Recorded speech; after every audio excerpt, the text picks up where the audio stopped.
आप सभी भाई बहनों का आध्यात्मिक ज्ञानात्मक चैनल की ब्रह्म मुहूर्त ज्ञान उपदेश कक्षा में एक बार फिर स्वागत है। आज की चर्चा का विषय है सुख, सुविधा, स्वाद, सम्मान, सत्ता सत्संग से दूर करते हैं। देखिए, आज के वीडियो के शब्दों को हमने अलग अलग पंक्तियों में प्रकृति के 3 गुणों के आधार पर ही दर्शाया है, क्योंकि सुख, सुविधा, स्वाद इनको हमने तामसी स्थितियों से दर्शाया है। ये आपके मेरे स्थूल शरीर के स्तर की एक कमजोरी है कि मनुष्य सुख ढूंढता है, सुविधा ढूंढता है और स्वाद ढूंढता है। और ये जो सम्मान और सत्ता हमने लिखा है, इसको हमने एक सूक्ष्म शरीर, एक राजसी स्थिति से जोड़ा है। और ये जो सत्संग की स्थिति है, हमने लिखा है तीसरी पंक्ति में, सत्संग से दूर करते हैं। या यूं को कि ये सफेद रंग, सतोगुण की स्थिति, ये हमारी कमजोर करते हैं। क्यों?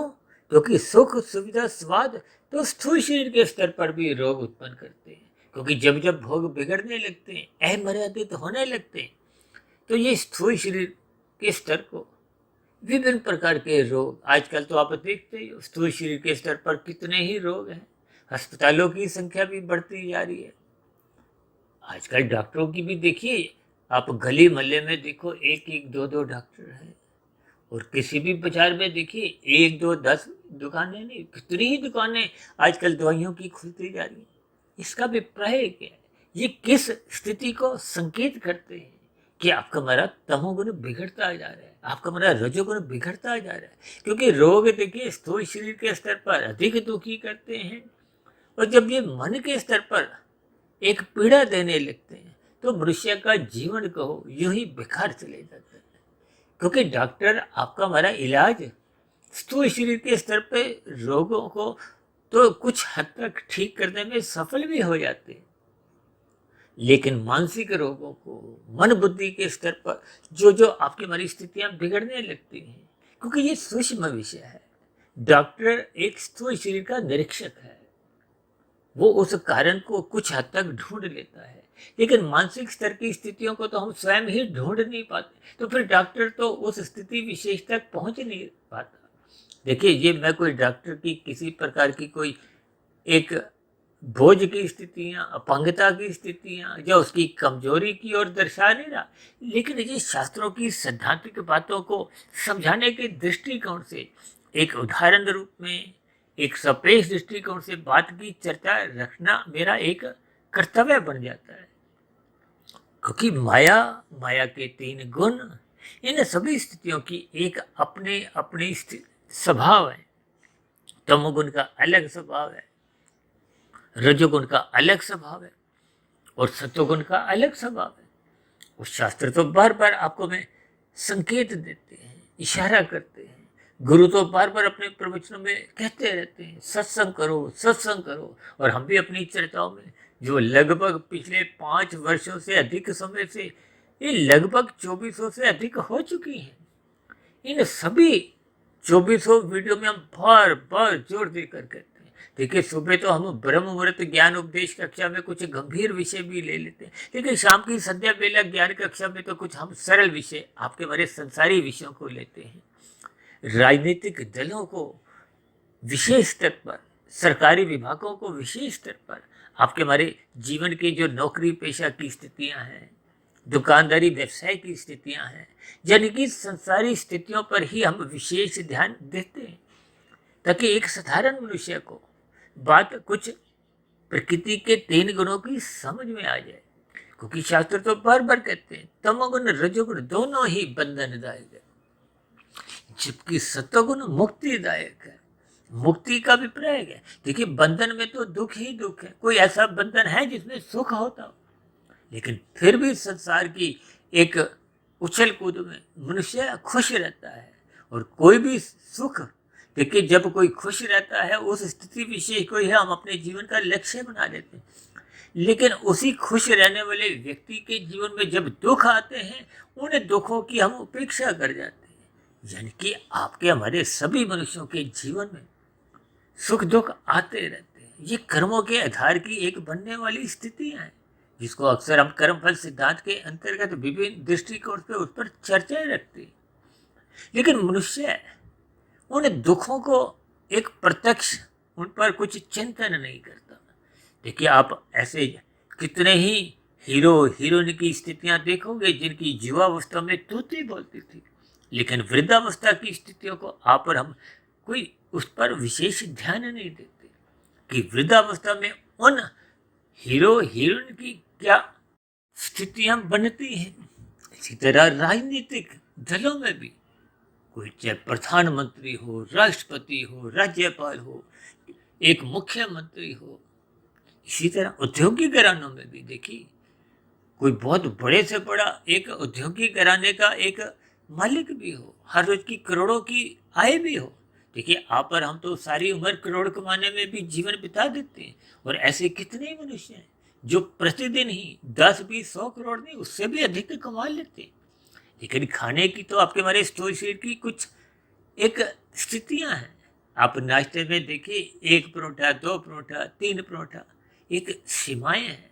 अधिक पैसा होने पे आप 1000, 10,000 परोठे तो नहीं खा सकते। देखिए, ये बहुत ही सरल स्थितियां जिनको मैं अपनी इस व्याख्या में ले लेता हूँ ताकि बात गहरे तल पे अर्थ रूप में, भावार्थ रूप में बात समझ में आ जाए। यानी कि ये रजोगुण बढ़ा हुआ आपको मैं देर सवेर तमोगुण में गिराता है। इसीलिए तो हमने देखी ये जो 5 स्थितियां एक स्थूल शरीर के स्तर पर दर्शाई है, जो कि 5 भोग्य विषयों की स्थिति है। देखिए, गंध, रस, रूप, स्पर्श, शब्द, ये 5 भोग्य विषय हैं। इन भोग्य विषयों को भोगने की ही मनुष्य में एक लोलुपता बनी रहती है। किन के द्वारा? ज्ञानेंद्रियों के द्वारा, 5 कर्मेंद्रियों के द्वारा। देखिए, 5 ज्ञानेंद्रियां क्या? नाक, जिह्वा, आंख, त्वचा, कान। नाक गंध का सुख भोगना चाहती है, जिह्वा रस का, आंख रूप का, त्वचा स्पर्श का, कान शब्द का। और ये जो हमने सुख सुविधा लिखे, देखिए सुख सुविधा लगभग मिलती जुलती स्थितियां हैं। हालांकि सुविधा में भी आपको सुख मिलता है और स्वाद में भी सुख मिलता है। सुविधा का अभिप्राय आपके हमारे घरों में विभिन्न प्रकार के जो यंत्र हैं। देखिए, जब हम घर से निकलते हैं, स्कूटर गाड़ी स्टार्ट की, और गाड़ी भी देखिए आजकल एक एयर वातानुकूलित है, और भी देखिए विभिन्न प्रकार की सुख सुविधाएं हम कार में रखे हुए हैं। टीवी ऑन हो गया, मोबाइल ऑन हो गया। देखिए, आजकल तो सभी के हाथ में लगभग मोबाइल की स्थितियां हैं। तो ये सुख सुविधा, स्वाद, स्वाद का भी प्रयोग देखिए नाश्ते में, दोपहर के खाने में, शाम की स्थितियों में, रात की, और भी देखिए विभिन्न प्रकार के जो स्वाद हैं, चस्के हैं, लोलुपता है, इन सभी स्थितियों के आपको हमें अर्थ समझने हैं, भावार्थ समझने हैं, ताकि आपको हमें अपनी कमजोरियां नजर आए। देखिए, आपका हमारा 3 शरीर है, स्थूल शरीर, सूक्ष्म शरीर, कारण शरीर। ऐसे कितने मनुष्य हैं जिन्होंने देखिए अपने सूक्ष्म शरीर का और कारण शरीर का कोई विशेष ज्ञान नहीं है, और ऐसे तो बहुत मनुष्य हैं। मेरे ही जानने वालों में 90% से अधिक मनुष्य तो ऐसे थे, अब थोड़े कम हो गए, जिन्होंने देखिए कभी कारण शरीर का नाम ही नहीं सुना, जिस शरीर का आपने हमने नाम नहीं सुना हो। देखिए, आत्मा परमात्मा का सामान्य ज्ञान तो सभी को ही है, क्योंकि गीता के प्रवचन भी होते रहते हैं, सत्संग की स्थितियां भी होती हैं। भले ही इन सभी स्थितियों का आपको हमें यथार्थ ज्ञान नहीं होता। हम तो बार बार कहते हैं प्रकृति के 3 गुणों को, प्रकृति के 3 गुणों की स्थितियों से जो आपके मेरे 3 शरीर हैं, स्थूल शरीर, सूक्ष्म शरीर, कारण शरीर, इनका यथार्थ ज्ञान समझो। इनको क्रमबद्ध तरीके से इनकी कड़ियां के ज्ञान को एक क्रमबद्ध तरीके से समझो, तब हम जाके आत्मा की स्थिति, आत्मा तो देखिए चेतन तत्व है, ज्ञान स्वरूप है, नित्य तत्व है, और परमात्मा एक आनंद स्वरूप सत्ता है। देखिए, आत्मा चेतन है, परमात्मा परम चेतन है। परम चेतन सत्ता एक ही होती है, 2, 4, 10, 20, 50, 100 नहीं। इस तो परमात्मा ने अपने विभिन्न एक रूप स्वयं ही रचे हैं। किस लिए? क्योंकि संसार में भी देखिए एक परिवार में भी 6 सदस्य हैं, तो सबके अलग अलग स्वभाव हैं। एक गली मोहल्ले में देखिए 500 लोग रहते हैं, सबके अलग अलग स्वभाव हैं। एक शहर में लाखों लोग रहते हैं, सबके अलग स्वभाव है। एक देश में करोड़ों लोग रहते हैं, सबके अलग स्वभाव है। और पूरे संसार में लगभग 950 करोड़ मनुष्य हैं, सबके ही स्वभाव अलग अलग है। ये स्वभाव का अभिप्राय संस्कारों की स्थितियों से है। देखिए, जो कारण शरीर की स्थिति है उसको संस्कार कहा जाता है। मन बुद्धि के स्तर पर उन्हीं संस्कारों से जो वृत्तियां विचार आती हैं उनको आप एक स्वभाव कह सकते हो। हालांकि कहीं कहीं हम अपनी चर्चाओं में देखिए स्वभाव को प्रकृति से जोड़ते हैं, कार्यशील से भी जोड़ते हैं, लेकिन तकनीकी रूप से देखिए स्थूल शरीर के स्तर पर आपकी हमारी आदतें अच्छी बुरी दिखाई देती हैं। यही आदतें जब गहरे तल पे पहुंच जाती हैं, मन बुद्धि सूक्ष्म शरीर का हिस्सा बन जाती है। देखिए, स्थूल शरीर पृथ्वी जल अग्नि वायु आकाश का बना है। शास्त्रों में इन 5 तत्वों को यानी कि पृथ्वी जल अग्नि वायु आकाश को तामसी कहा गया है। और ये जो तामसी शरीर है, इसके पीछे का जो एक सूक्ष्म कारण है वो आपके हमारे 5 भोग्य विषय हैं, गंध रस रूप स्पर्श और शब्द। इनको सूक्ष्म भूत भी कहा जाता है। देखिए, माता के गर्भ में आने की जो एक प्रक्रिया से पूर्व की जो एक स्थिति है वो आपके हमारे विषय भोग है। देखिए, इन सभी स्थितियों को ज्ञान पूर्वक क्रमबद्ध तरीके से आपको हमें समझना होता है। लेकिन जब हम इन सभी स्थितियों को ज्ञान पूर्वक न समझते हुए भोग दृष्टिकोण से इनमें लिप्त रहते हैं तो निश्चित रूप से आपका हमारा कार्य शरीर में शुभ संस्कार की स्थितियां, ज्ञान में स्थितियां बन नहीं पाती। मन बुद्धि में भी देखिए फिर भोगों के प्रति ही एक लोलुपता बनी रहती है। और स्थूल शरीर तो पहले से ही आपका हमारा, क्योंकि भोग विषयों का एक परिणाम है, यानी कि आपका हमारा शरीर इन विषय भोगों की ही एक इच्छा रखता है। उसका कारण क्या है? क्योंकि स्थूल शरीर तो एक कार्य है, कारण उसका विषय भोग है। तो फिर सभी के स्थूल शरीर कम अधिक देखिए विषय भोगों के प्रति एक उनकी लोलुपता, रुझान, रुचि बनी ही रहती है। इसीलिए तो कहा गया कि सत्संग करो। सत्संग एक ज्ञान में स्थिति है, सत्वगुण की स्थिति है। और ये जो भोग है, देखिए स्थूल शरीर के स्तर पर जो भोग है उनको हमने सुख सुविधा स्वाद से जोड़ दिया। हालांकि हम अपनी चर्चाओं में कभी कभी देखिए 5 एसों की जो चर्चाएं करते हैं ना, कि ये 5 एस आपका हमारा स्थूल शरीर सूक्ष्म शरीर बिगाड़ते हैं। ये सभी स्थितियां किस लिए? ये 5 एस है, सुख सुविधा स्वाद समान सत्ता।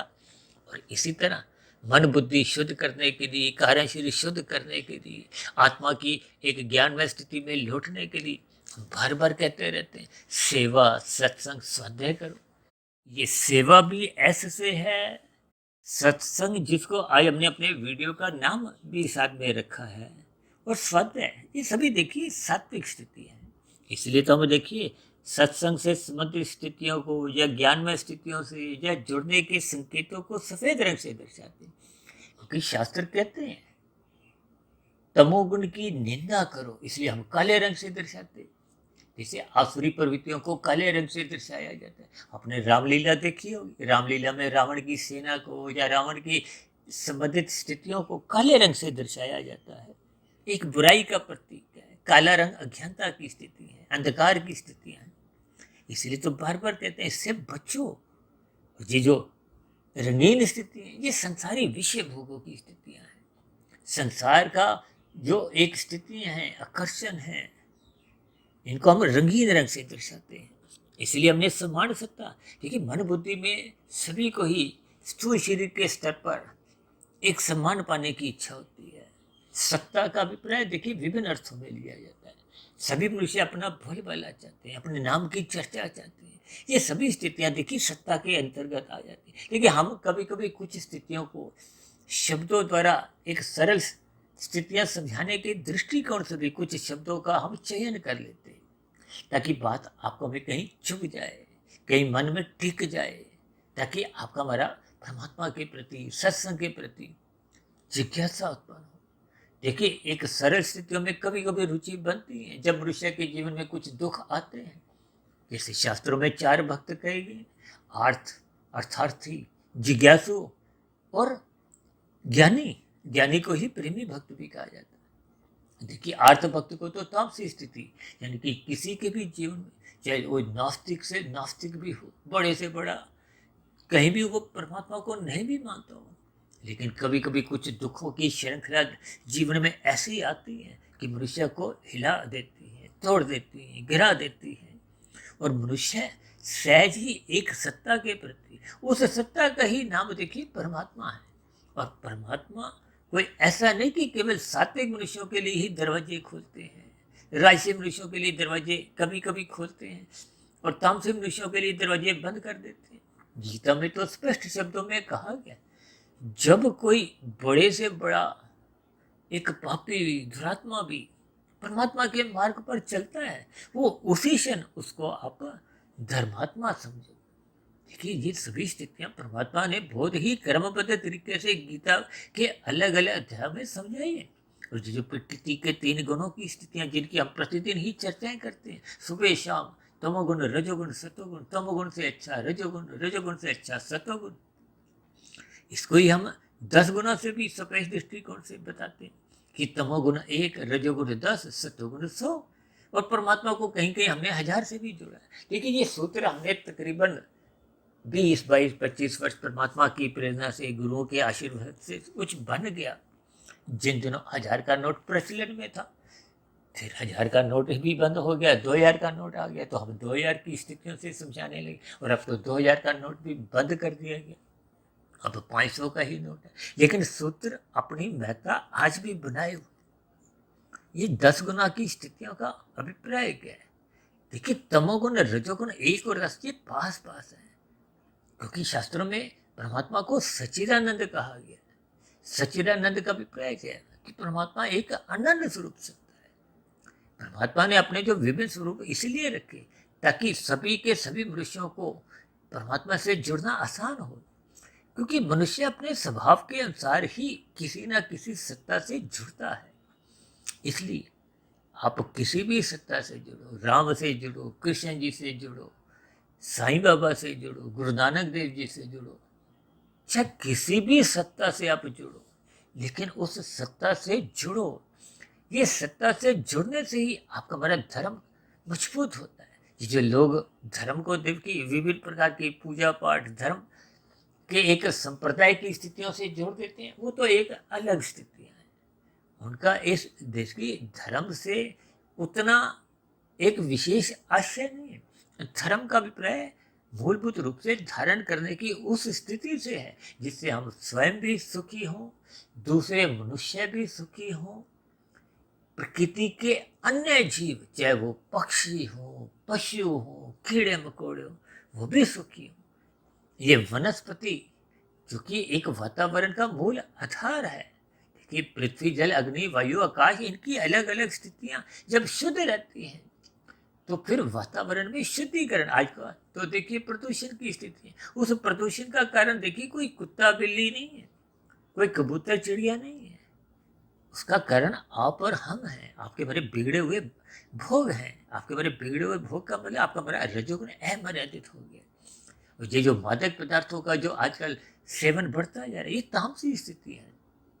भागवत पुराण में तो स्पष्ट शब्दों में समझाया गया कि 5 निंदनीय स्थान, धूत, कीड़ा, मद्यपान, स्त्री संग, हिंसा और अनीतिगत कार्यों से कमाया गया धन, इनसे दूर हटो, बचो। ये तामसी स्थिति है, निंदनीय स्थान है। और इनका संग होने मात्र से मनुष्य से कब कितने पाप कर्म होने लगते हैं, हजारों, लाखों, करोड़ों। देखिए, मनुष्य को इसका बोध नहीं रहता। इन तामसी स्थितियों का संग होने मात्र में आज मनुष्य कोई लज्जा महसूस नहीं करता। कोई 1 का संग करता है, कोई 2 का, कोई 3 का, कोई 4 का, कोई 5 का ही। देखिए, मनुष्य अपने जीवन में पाप कर्म जब अधिक कर जाता है, उसका संचित कर्मों का क्रमशः बिगड़ जाता है, तो फिर प्रकृति की कर्मफल सिद्धांत के अंतर्गत उसको पुनः मनुष्य जोनि मिलती नहीं है। और मनुष्य जोनि पाकर ही आपको हमें ये सत्संग करने का एक अधिकार मिलता है, साधना करने का एक अवसर मिलता है। देखिए, सत्संग तो बहुत आरंभिक स्थितियां हैं। ये जो आप राजसी मनुष्यों द्वारा सत्संग होते हुए समाज में देखते हैं, ये भी बहुत एक आरंभिक स्थिति है। जैसे नर्सरी कक्षा की क्लासें होती हैं, प्ले स्कूल की क्लासें होती हैं, इसके आधार पे आपको भी कोई अच्छी नौकरी नहीं मिलती। और आजकल तो लोग देखिए केवल इन सभी स्थितियों से आगे बढ़ नहीं पाते। शास्त्रों में तो क्रमबद्ध तरीके से समझाया गया है कि मनुष्य को कर्मकांड सत्वगुण में ले जाते हैं। फिर वहाँ रुको, जिज्ञासा उत्पन्न करो, तभी तो जिज्ञासु भक्त बनोगे। अन्यथा जब जब दुख आते हैं तो हम आर्त भक्त बन जाते हैं, आरतियाँ गाते हैं, परमात्मा का संग करते हैं, सम्मुखता बनाते हैं, और जब दुख भाग जाते हैं फिर हम संसार में लौट आते हैं। और इसी तरह जब हम संसार को परमात्मा के द्वारा अधिक पाना चाहते हैं, ये सम्मान सत्ता की स्थितियों को, तो अक्सर आप देखोगे ना, लोग बड़े बड़े अनुष्ठान करते हैं, यानी कि वो अर्थार्थी भक्त होते हैं। हालांकि परमात्मा बार बार कहते हैं मुझे सभी प्रकार के भक्त प्रिय हैं, लेकिन अर्थार्थी और जिज्ञासु से सबसे अधिक प्रिय कौन है? ज्ञानी भक्त, प्रेमी भक्त। और भगवान बार बार कहते हैं कि ये मेरा ही आश्रय लेकर जीवन बिताते हैं, इसलिए परमात्मा को प्रेमी भक्त ही बहुत प्रिय है। देखिए, ये सापेक्ष दृष्टिकोण से बहुत सी बातें कह दी जाती हैं, लेकिन इन सभी स्थितियों के आपको मैं उस स्थिति विशेष में केवल भावार्थ समझने हैं।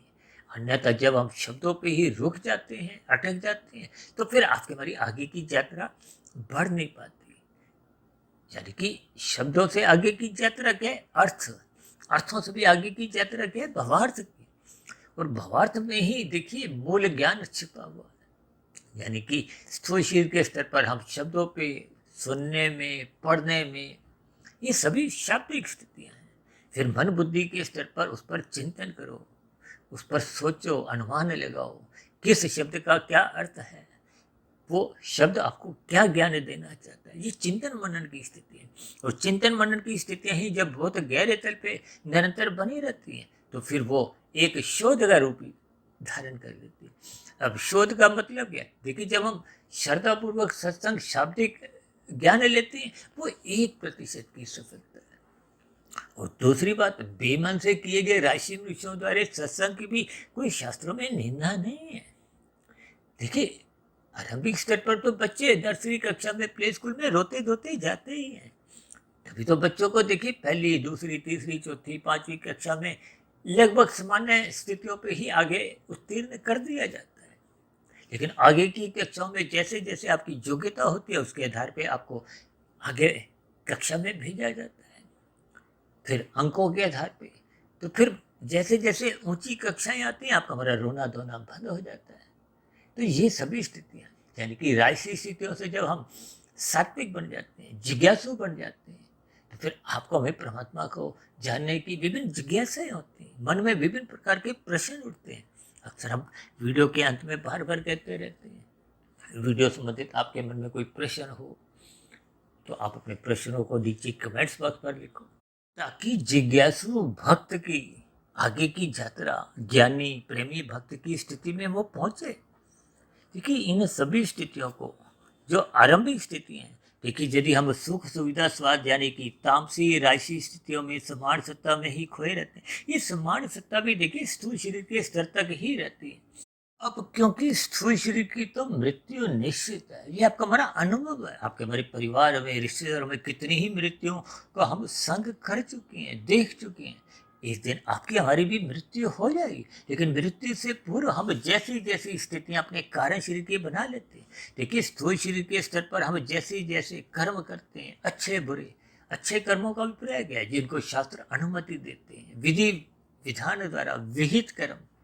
हालांकि ये साधारण कर्म देखिए राशि माने जाते हैं, और विशेष कर्म जब हम पुण्य कर्म करते हैं, परोपकार के कार्य करते हैं, कोई भंडारे लगाता है, कोई पक्षियों को दाना देता है, पेड़ पौधों को जल देता है, पशुओं को, कुत्तों को दूध पिला रहे हैं, गाय को चारा दे रहे हैं, ये सभी स्थितियां परोपकार के कार्य हैं। इसी तरह धर्म के प्रचार के लिए धन लगाना, समय लगाना, ये जितने परोपकार के कार्य हैं, भले ही सकाम भाव से होते हो, ये सात्विक माने जाते हैं।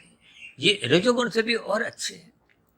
रजोगुण और सतोगुण की स्थितियां, ये पुण्य कर्मों का कर्मश है। और निषेध कर्म जिसको शास्त्र मना करते हैं, जैसे यातायात में नियमों में लाल बत्ती पार करने का निषेध है, तो आपका हमारा चलान करते हैं। ठीक प्रकृति में जब जब आप निषेध कर्म करोगे, दूसरों को दुख पहुंचाओगे किसी भी रूप में, तो आपका हमारा पाप कर्मों का क्रमशः बढ़ता है। और ये जो राशि स्थिति है, सुख सुविधा स्वाद है, ये मनुष्य को अचेत करते हैं। ये समान सत्ता भी आपके अहंकार की पूर्ति करते हैं, जिसके फलस्वरूप मनुष्य सत्वगुण से दूर होता जाता है, रजोगुण बिगड़ता जाता है। देखिए जो मनुष्य सत्वगुण से दूर होगा, सत्वगुण तो एक प्रकाश है, जब प्रकाश दूर होता है तो आपके हमारे जीवन में धुंधली स्थितियां होती हैं, वो भी तब तक जब तक रजोगुण कुछ कुछ रहता है। और जैसे ही मनुष्य उस रजोगुण के कारण नीतिगत कार्य कर बैठता है, आज सत्ता का दुरुपयोग होते हुए राजनीतिक दलों में कितने ही प्रकार के कोई घोटाले, कुछ ऐसी स्थितियां देखने को मिलती हैं, जिसके फलस्वरूप उनका पाप कर्मों का क्रमशः बहुत बुरी तरह बिगड़ जाता है, जो मनुष्य को मरने के बाद हजारों लाखों करोड़ों जोनियों तक नीचे एक भटकाव की स्थितियां, दुखमय स्थितियां बनाती हैं। देखिए शास्त्रों में बार बार कहा गया है, अपना कर्मशय बिगड़ने मत दो, पशु वृत्तियां जगने मत दो, अन्यथा ये आपका मेरे धर्म को समाप्त करते हुए, देखिए ये अर्थ और काम तभी नाचते हैं जब धर्म की स्थितियां, सतोगुण की स्थितियां अपना नियंत्रण को हट जाती हैं या हटा दी जाती हैं। देखिए हटती तो है नहीं, ये तो एक सूर्य के डूबने की स्थितियों को हम एक साधारण स्तर पर समझाते हैं, जो तो सूर्य भी स्थित रहता है, वो तो पृथ्वी की एक भौगोलिक स्थिति है, वो अपनी धुरी पे घूमने के कारण दिन रात बनते हैं, इसलिए हम शाम को देखिए तमोगुण की स्थितियां से एक संबोधित करते हैं। लेकिन आपके हमारे जीवन में यदि निरंतर सत्संग बना हुआ है, तो वो जो नींद का समय भी है, वो भी एक सात्विक ही माना जाता है। आपकी हमारी नींद राशि नहीं होती, आपकी हमारी नींद तामसी नहीं बनती, यानी कि हम ब्रह्म मुहूर्त में जगने लगते हैं। ये सभी स्थितियां देखिए जब स्थूल शरीर के स्तर पर आपको हमें परमात्मा से जुड़ने की स्थितियां बनाने लगते हैं, यानी कि सत्संग करने लगते हैं। जब श्रद्धापूर्वक सत्संग होता है तो फिर ब्रह्म मुहूर्त में ये स्वाध्याय की स्थितियां आरंभ होती है। देखिए जब हम गुरु के प्रवचनों को आदरपूर्वक ध्यान से सुनते हैं, शास्त्रों का स्वाध्याय करते हैं, यानी कि सेवा सत्संग स्वाध्याय, ये सभी स्थितियां आपके हमारे अंतःकरण को शुद्ध करती है।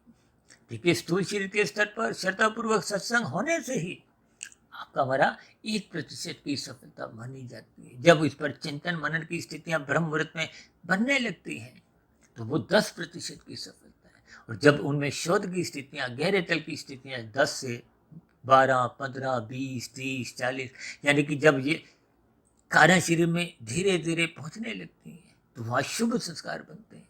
वो 100% की स्थिति है। वो शुभ संस्कार पहले के बने हुए बुरे संस्कारों को कमजोर, समाप्त, दग्ध बीज कर देते हैं। तो जब बुरे संस्कार दग्ध बीज कारण शरीर से हो जाते हैं, तो फिर मन बुद्धि में बुरे विचार नहीं आते, सदा ही सत्संग की स्थितियां ही रहती है, परमात्मा से स्मृति सहज ही बनी रहती है, जिसके फलस्वरूप स्थूल शरीर के स्तर पर पाप होने का तो कोई प्रश्न ही नहीं होता। देखिए जब हम रजोगुण से सत्वगुण में प्रवेश करते हैं, तब भी स्थितियों में सुधार होता है, क्योंकि सात्विक कर्म परोपकार के कार्य होते हैं, भले ही सकाम भाव से होते हैं। और उससे आगे की स्थितियां जब श्रद्धापूर्वक सत्संग होता है, चिंतन मनन मन बुद्धि के स्तर पर होता है, ब्रह्म मुहूर्त में उठने का स्वभाव बन जाता है, तो फिर कार्यशील में शुभ संस्कार बनते हुए वो कर्म योग, ज्ञान योग, भक्ति योग की स्थितियां बनाने लगते हैं। और योग का मतलब ही क्या है? परमात्मा से जुड़ना। और यदि आरंभिक स्तर पर ही हम सुख सुविधा स्वाद सम्मान की गलियों में ही छलांगे लगाते रहते हैं, तो ये स्थितियां तो हमने बार बार इस वीडियो के नाम में ही लिखी है कि ये सत्संग से दूर करते हैं। सत्संग से दूर होने का मतलब यहाँ तक भी है कि मनुष्य बेमन से भी सत्संग नहीं करता, सत्संग की स्थितियों को सुनना भी पसंद नहीं करता। यानी कि जैसे दुर्योधन की स्थिति थी, भगवान श्री कृष्ण जी की बात को सुनकर राजी नहीं था, यानी उनके जीवन में सुख सुविधा स्वाद सम्मान सत्ता, ये सभी स्थितियां मजबूत बनती गई थी, यानी कि रजोगुण तमोगुण बिगड़ते जा रहे थे, जो मनुष्य को सत्संग से दूर करते हैं। इसलिए उन्होंने भगवान श्री कृष्ण जी की बातों को कोई महत्व नहीं दिया। जबकि दूसरी ओर अर्जुन ने इन सभी स्थितियों का त्याग किया, और जब जब वो विपरीत परिस्थितियों में भी रहे, तो भी उन्होंने परमात्मा की बातों को सुना, श्रद्धापूर्वक उस पर चिंतन मनन किया। ये सभी स्थितियां देखिए एक भावार्थ रूप में समझाई जाती हैं, यानी कि आपको हमें अपने मिले हुए जीवन में इन सुख सुविधा स्वाद सम्मान सत्ता की स्थितियों को एक मर्यादा तक धर्मानुसार, यानी कि अर्थ और काम बिगड़े नहीं, धर्म प्रथम स्थान पे रखो, ये सत्संग को प्रथम स्थान पे रखो, गुरु के प्रवचनों को आदर पूर्वक सुनो, शास्त्रों का स्वाध्याय करते रहो, ब्रह्म मुहूर्त में निरंतर उठने का अभ्यास बनाए रखो, ताकि स्थूल शरीर के स्तर पर भी स्वस्थता बनी रहे, रोग भी उत्पन्न नहीं हो, मन बुद्धि के स्तर पर शुद्ध विचार हो, ताकि स्थूल शरीर सूक्ष्म शरीर दोनों स्वस्थ होने से फिर कारण शरीर अपने आप ही स्वस्थ होता जाता है, शुभ संस्कार बनते ही जाते हैं, और कारण शरीर की स्वस्थता ही आपकी हमारी आत्मा पे जो एक अज्ञानता की स्थितियां परछाई रूप में अस्थायी रूप से बन गई थी, वो क्रम से हटने लगती है, आत्मा अपने मूल रूप में लौटने लगती है, और आत्मा परमात्मा का तो पहले से ही सिद्धांत संबंध है। इस संबंध में कमजोरी, शीतलता, ये रजोगुण और तमोगुण की स्थितियां ही लाते हैं, जिनको हमने देखिए सुख, सुविधा, स्वाद, सम्मान, सत्ता से जोड़ा है। तो इन सभी स्थितियों को ज्ञान पूर्वक समझते हुए आपको मैं इन सुखों को मर्यादा तक ही अपने जीवन में आवश्यक तक ही ग्रहण करना है, ताकि आपका मेरे सत्संग की स्थितियों में किसी भी प्रकार की रुकावट, बाधा उत्पन्न न हो। तो ऐसी सभी सात्विक शुभ स्थितियां आपके मेरे जीवन में भी बने। तो इसके लिए आपको हमें भावनात्मक स्थितियां से बचने के लिए रात को जल्दी सोना होगा, और ब्रह्म मुहूर्त में निरंतर उठने का अभ्यास, संस्कार जगाना होगा, ताकि दिन में राशि स्थितियां बिगड़े नहीं, संसार में हम घिरे नहीं, खोए नहीं, ताकि तमोगुण में गिरने से हम बच जाएं। तो ऐसी सभी सात्विक शुभ स्थितियां आपके मेरे जीवन में भी बने। इन्हीं शुभकामनाओं के साथ चर्चा विशेष को यहीं विश्राम देते हैं। शाम को फिर मिलते हैं संध्या बेला ज्ञान कक्षा में। तब तक आप अपने आध्यात्मिक मित्र सुधीर भाटिया फकीर को इजाजत दें। फिर भी आज की वीडियो संबंधित आपके मन में कोई प्रश्न उठ रहा हो, कोई मेरी कही गई बातों पे आपको कोई आपत्ति हो, शिकायत हो, तो आपके प्रश्नों का, सुझावों का और शिकायतों का नीचे दिए गए कमेंट्स बॉक्स पर सदा ही स्वागत है। अब चर्चा विशेष को यहीं विराम देते हैं। आप सभी भाई बहनों का इस चर्चा विशेष को ध्यानपूर्वक, धैर्यपूर्वक, गंभीरतापूर्वक सुनने के लिए बहुत बहुत धन्यवाद।